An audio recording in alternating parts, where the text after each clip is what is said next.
Here are the astrological factors related to Mike Bloomberg's current and upcoming situation toward his quest to win the Democratic nomination. He has poured hundreds of millions into television and social media advertising in order to propel himself into contention for the nomination. And for the debate tonight, we have to look at what is happening in the chart by way of the transits. Now, this chart is drawn to show the whole sign system. The horizon line makes it appear as though I'm using equal house. I'm not. The first sign is Cancer, the second Leo, the third Virgo, Libra, and so on. Pisces is 9, Capricorn 7.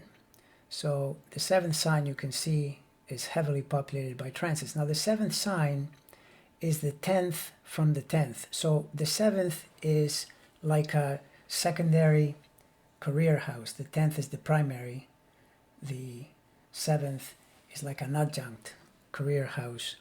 And of course, it's also the marriage and partnership house. So depending on the context in a person's life, the situation can involve those factors more. But in this case, it's pretty clear that with Bloomberg, it's all about his career.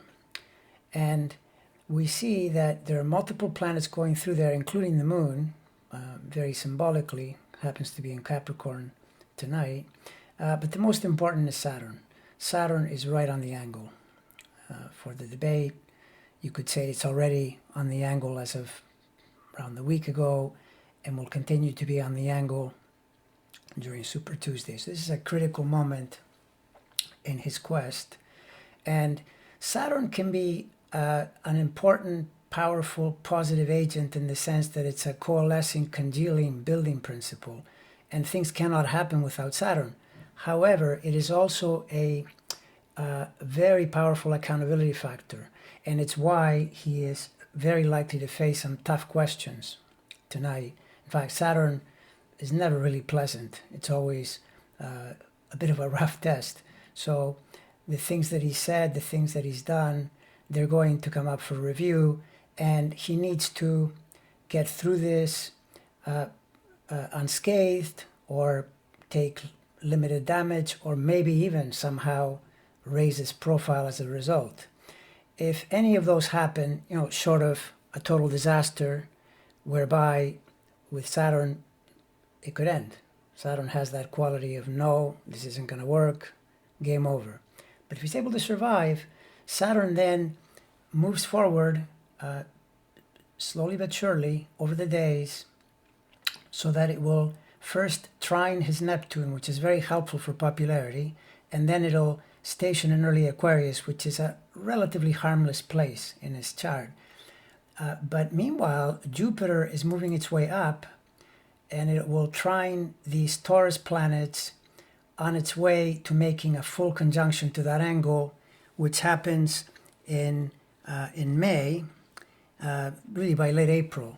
And that is really good news, because a planet like Jupiter on an angle like that, if things are going well, can basically bring you the victory.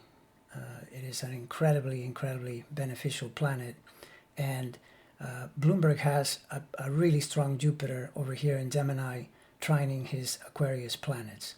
So the next little while, starting tonight, is absolutely critical. And of course, Super Tuesday will make him or break him as well.